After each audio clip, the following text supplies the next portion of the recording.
children, to take your loved ones. This is an opportunity for us to ensure that our history is intact, it is told, it is shared. As you know, history is not static, it is fluid. It is not meant to be held. It is meant to be shared, it is meant to be exposed, it is meant to be presented. And that is a charge that we have in order to combat things that are going on, and for such a time as this. As we have our program this morning, let me just get my notes. Thank you. We are honored to have with us Janice Brown Thomas, a native of Suffolk, Virginia, recently retired as a research chemist after a career of almost 44 years working at the National Institute of Standards and Technology in Gaithersburg, Maryland. There, Janice was involved in organic analytical research with an emphasis on environmentalist, clinical, and food analysis. That is a lot. I love the science people. So she's going to be coming to us. I'm just going to read one or two more things and give her all of the time that she needs and deserves to talk about her career and her growing up in the civil rights movement. So let me read these last two things. Janice and her husband have 4 children. She is the author of Breaking Through Barriers, The Journey, where she describes her childhood experiences during the civil rights movement and the desegregation of schools in Virginia. In 2020, she released the sequel, Breaking Through Barriers, The Journey Continues, in which she continues to share the challenges that she faced during her college years through her career as a scientist. She recently published 2 children's books, I Am Different, I Am Loved, and I Want to Be a Scientist, both in English and in Spanish.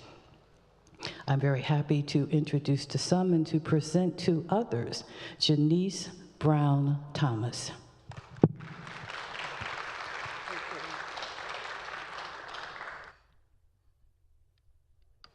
Good morning. Wow. This is fantastic at 9 o'clock in the morning. Whew. First, I want to thank God for allowing me to be here with you today. As one of our deacons used to say, he didn't have to do it, but he did it anyway. You can tell that I'm churched, right? And I'll talk about that in a few minutes. I also want to thank the leadership here, the members of the Association for the Study of African American Life and History, ASALH, you all's branch at Shiloh, and for inviting me to be a part of your program. So thank you so much. Because I'm on a timeline, I will try to adhere to my notes. I will try. But as I was telling Reverend Pastor Govind, okay, I'm a visual person, so I have to see the name in order to remember and understand, Okay, so that's the danger in trying to tell somebody, and say somebody's name, because I'm not that type of person. Thank you. I'm not alone. I also want to thank the individuals who joined us online. I have many people from my home church, which is the interdenomination, I want to say international. It's Interdenominational Church of God in Gaithersburg, Maryland. It was founded by the late Dr. Philip W. Davis, Jr., who, bless his heart, lived to be 100 years old. He died about 4 years ago now, Linda. Linda Wilson is a member of my church in Gaithersburg. So she came to keep me, in check. Report back. She's taking notes. Currently giving honor to our current pastor, Pastor Antonio Cyrus.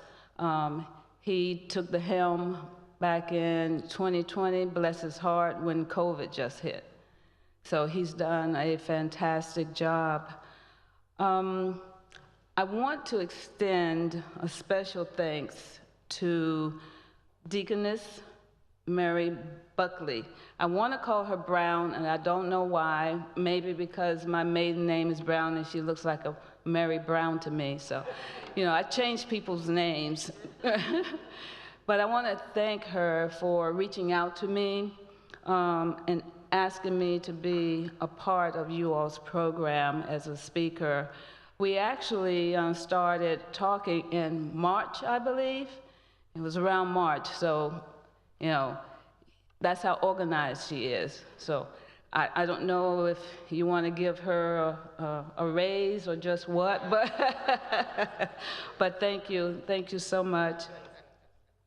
Now, Mary Taskmaster, I gathered, asked me to share some of the challenges that I faced as a Black scientist during as Sandra, I remember the first name, mention of almost a 44-year career. So I would do that for sure.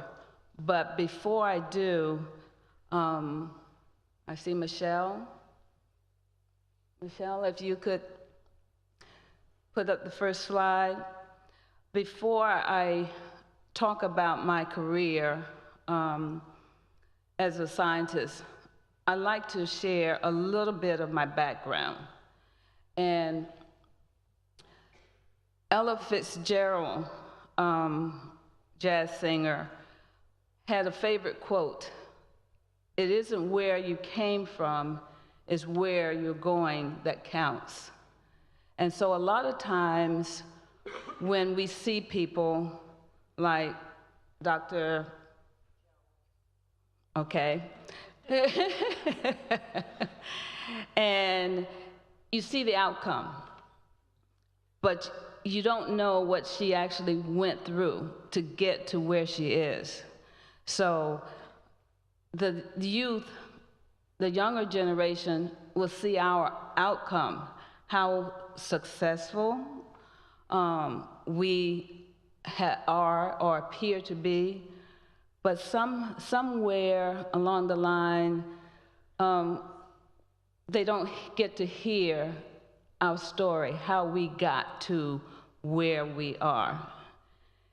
And so with the world of what's that, instant gratification, you just figure, snap your finger, you're there. That's not how it happens. I was talking to the pastor here, and she was telling me to not sugarcoat. Well, for anybody who knows me, I'm a straight shooter, and I don't sugarcoat. My youngest son just came in, and he knows that for sure. And so, anyway, I'm a straight shooter, and one of the gentlemen said to me, he says, when I came in, he says, "Now do good, don't blow up the church." And it's like,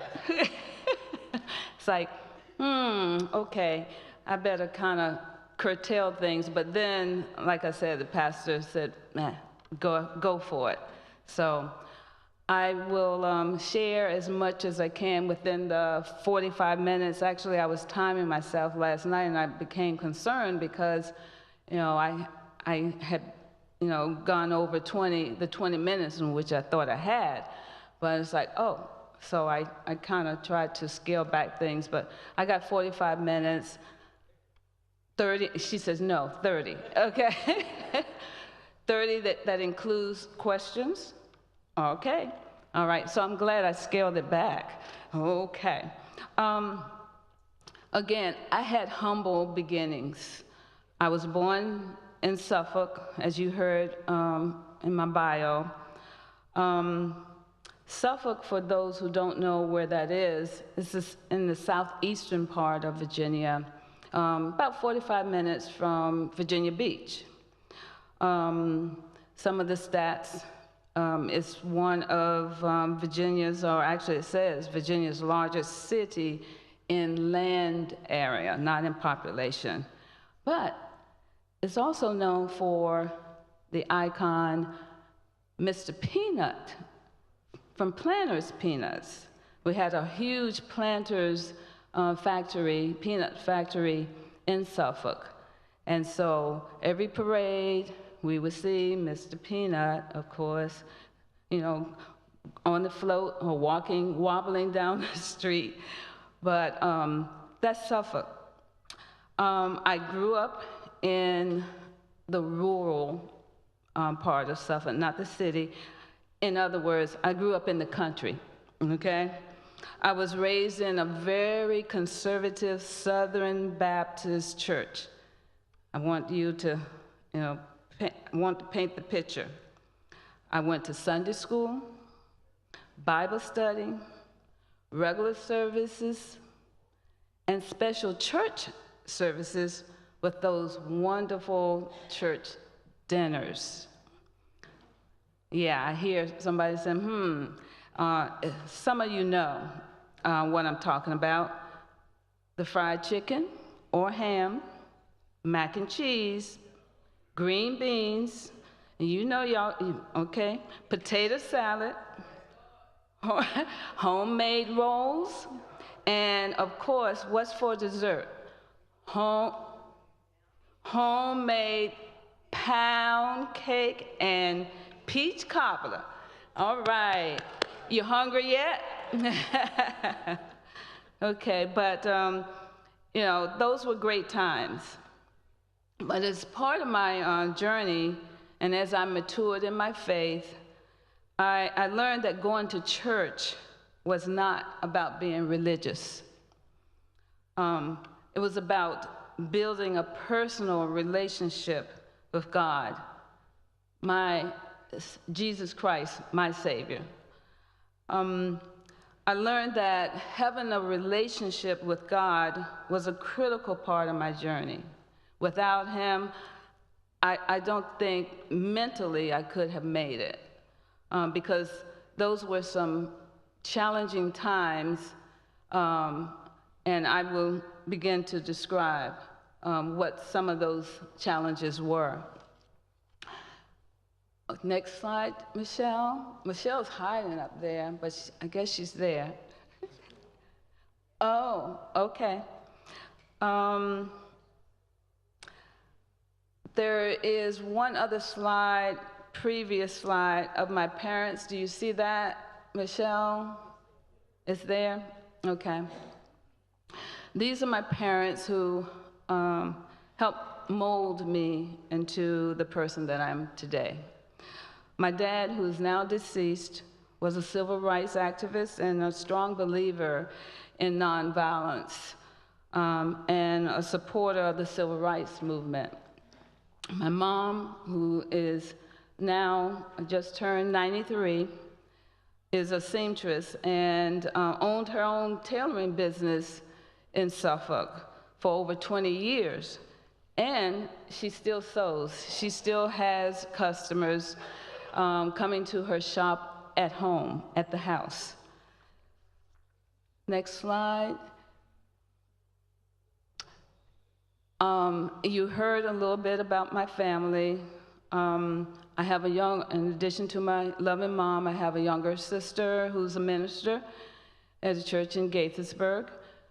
I have a very supportive husband. I think I don't see him, but he may be in the heritage room still trying to set up things. We've been married for going on, he said 48 years, going on 47 years, but that's okay. We're going for the gold, okay? At least he remembers now what month we were married in. Mm-hmm. I have 4 wonderful adult children. Yay, I got there, adult children. One of which actually attends here, Kirk Thomas. Yeah, Kirk has been diligent in serving God, and we're so glad that you all have become a part of his life, his journey. I have a talented, innovative goddaughter who just graduated from grad school. Global Humanities was her major, but she's a historian as well. And she's looking, thank you. 10 minutes left? Ooh, okay. She graduated from Towson. She has, also I have 3 grandsons. One recently graduated from Virginia Tech. 3 beautiful, great grandchildren, all girls, including a set of twins, and I'm surrounded by a host of fantastic mentees. I'm blessed to have such a wonderful family, along with a long career for almost, as mentioned before, 44 years. Next slide, Michelle. And which you heard in my bio. So I won't go over, what you've already heard. But I do want to mention that although I have had many accomplishments, next slide, Michelle, my true passion is STEM education and outreach. And that's what I'm doing now in my retirement years. I actually go to schools, mentor children who are exploring what they want to be when they grow up. I can talk a little bit more about that later offline if anybody is interested in my services. Now, next slide. This is very important. The wonderful disclaimer. Before I talk about some of the barriers that I faced during my journey, as a scientist, we are trained to state a disclaimer. So I want you to know that the viewpoints expressed here today are solely based on my perspectives and experiences, okay? All right. Next slide, and I'm gonna be brief. How many more minutes? Oh, okay, good. 10 more minutes. 10 more. Okay. As was also mentioned in my bio, I am an author, a published author. This is my first memoir where I talk about the challenges that I faced as being one of 2 Black students when I first entered an all-white high school during the Civil Rights Movement. That was, and when the schools in Virginia were being desegregated in the 1960s. So I want you to picture that. At that time, I was 13 years old, a teenager, critical time of life. Anybody who has teenagers or have had teenagers know, what teenagers actually go through at that age. So here I was in an all-white school with one other Black student. And in the 60s, when the same year that I enrolled, Dr. Martin Luther King was assassinated. I was the only Black child on the school bus. Remember I said, and I said this for a reason, that I lived in the country. I had a 20-minute bus ride to that high school, being the only Black child on that bus. It was horrible. These are the things that we don't like to talk about, but I think it's important to talk about it and to share it But to be honest, I didn't really want to share it because of the hurt and the pain. And I didn't realize how deeply hurt that I was until I started documenting my story. And I'll tell you about that in a few minutes, in my next 10 minutes. I didn't want to write a book. I never expected to write a book. I started out, you can go ahead, Michelle, with the next slide. I started out documenting my story for my kids. It was during Black History Month. And of course, you know, we were all sitting around talking, and they understood, you know, the history of the pioneers such as Frederick Douglass. Next slide. Carter G. Woodson. They understood that. And of course, next slide, civil rights activist Dr. Martin Luther King Jr. and Rosa Parks. But when I began to tell them about my experiences during the civil rights movement, they looked at me like a deer stares in the headlights, like, what? So I said, okay, who better to tell your story but yourself? So I started documenting my story for them, never expecting to release it publicly in a book, so for everyone to know. I was a very private, introverted, believe it or not, person. And I really, really had no intentions of ever sharing my story. But as I said, as my faith grew, I learned that that story was a testimony. And once I grabbed that, I realized that I have something, I have a story, a real story, testimony to tell, to share. And I fought tooth and nail. I don't know, maybe I'm the only one, but I'm not always in agreement with the Lord telling me to do stuff, because I try to talk him out of, you know, what he's trying to get me to do. I'm probably the only one that does that, but anyway, I wrestled. And so it took me 50 years to release that story, release that book. Yes, I'm old, okay, but that's okay. That's a blessing, I found out. I have a T-shirt that says, that I designed, and said, I'm old, I'm retired, and I'm on a fixed income. I'm proud of that. I'm proud of living to this point, living to tell the story. In my next 10 minutes, I want to let you know a barrier. One of the main barriers was fear. Quite natural, but next slide, Michelle. Rosa Parks said something that really stuck with me. Says you must never be fearful about what you are doing when it is right. When I was going through those times during the civil rights movement, and I have a display, I think that was mentioned as well, of my journey, because I don't want to hold you too long, of what the timeline that I went through to get to where I am today.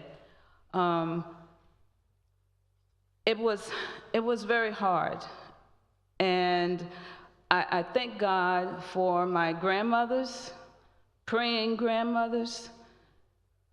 parents, constantly reminding me that God will protect me.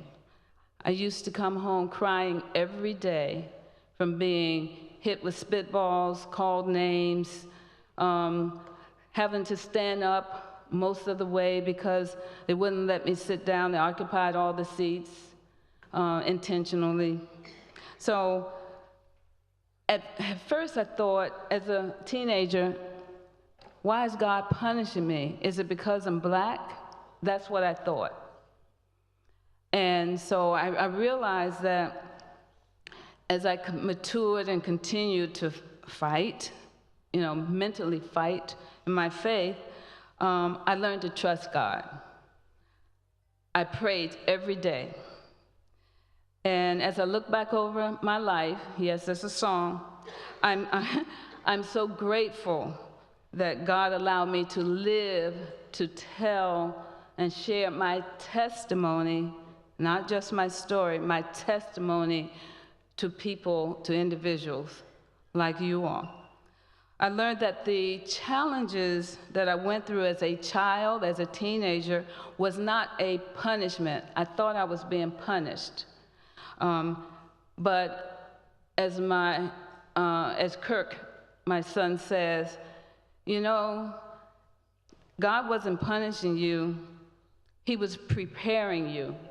He was preparing me for what was to come. And so I'm going to fast forward, if you can, Michelle. Let's fast forward because I don't want to use up my 10 minutes. Let's fast forward to slide 17, I guess. The breaking through barriers, the journey continues. If you can do that. Oh, you're good.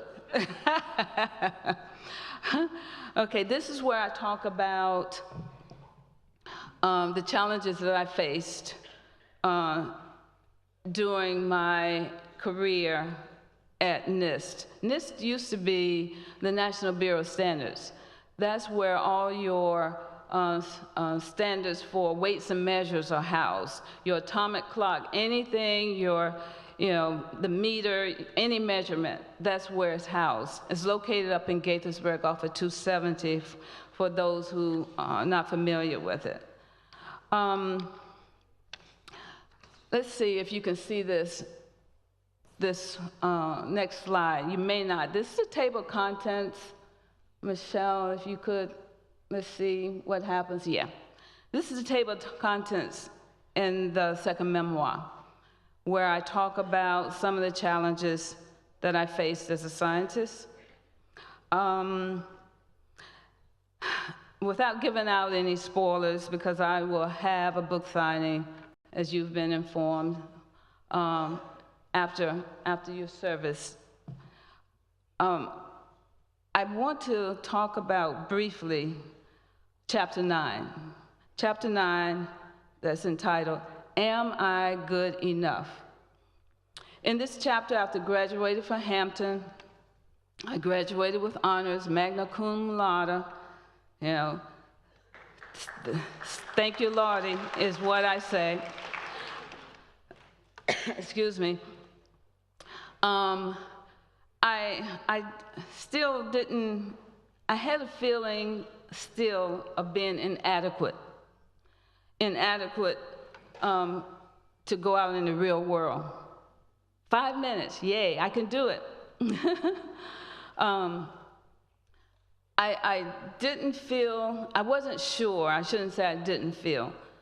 I wasn't sure if graduating from Hampton had prepared me enough for the real work world. I was going for a job interview, very hesitant. Do I have what it takes? Blah, blah, blah. And so I began to have flashbacks in my first memoir, I talk about my experience in high school. And so I had flashbacks to the time when my high school counselor tried to convince me to go to a PWI, a predominantly white institution, instead of to an HBCU, implying that an education from an HBCU is inferior to an education at a PWI. So I began to wonder, doubt myself, wonder if I was good enough, if I would fit in. Well, needless to say, remember I said outcome? I got the job as a research chemist, and fast forwarding to almost a 44-year career, it was apparent that I was good enough. But don't get it twisted. I was good enough, but I certainly did not fit in. I was the first and only female scientist, not just black female scientist, period, in my division.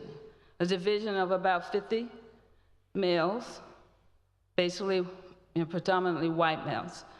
I was again experiencing what I did during high school, being the only X among the O's, feeling isolated. I faced numerous challenges, being treated like I was invisible, hidden figure. Yes, I was sexually harassed, but back then, they didn't really paying any attention to that. For those who are curious, you can find that in chapter 13, for those who are curious, okay? She's getting ready to come up. And I was continuously asked by visiting white male scientists to get them a cup of coffee because they thought that I was a secretary, although I was in the lab and I was dressed in a white lab coat. Go figure. This is the last slide, Michelle, that I want to share with you because it's so appropriate for today. Can you go to the slide with all, at NIST, with all of the, people sitting in the auditorium? Yes. This is what the workplace looked like when I first started working in 1975. Okay, yeah. Mind you, depending on your definition of diversity,